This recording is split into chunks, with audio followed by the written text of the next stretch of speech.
ይህን ቪዲዮ አዳምጣችሁ እናንተ ጋተውት አሰራጩት። በርካቶቻችን እስትግፋር ባልነ ቁጥር የአላህ እዝነት ወደ ዓለማችን ወደ ቤታችን ይገባ ዘንድ ይከጀላልና እስኪ ቁጭ እንበልና አሁን ወንጀሎቻችንን አስበን ለራሳችን ትንሽ ጊዜ እንስጥ።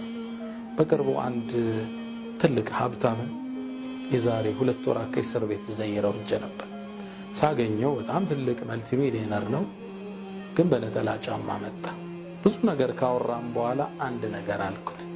አየህ አልኩት፣ አላህ ከዚህ ከተተ ከጥበቦች ውስጥ አንዱ የምትጠቀምበት ሞባይል እንኳን ያንተ እንዳልሆነ ሊነግር ፈልጎ።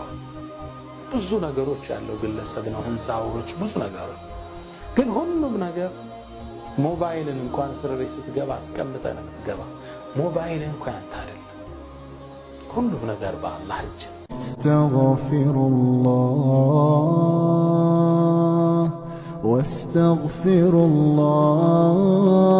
አስተግፊሩላህ ወስተግፊሩላህ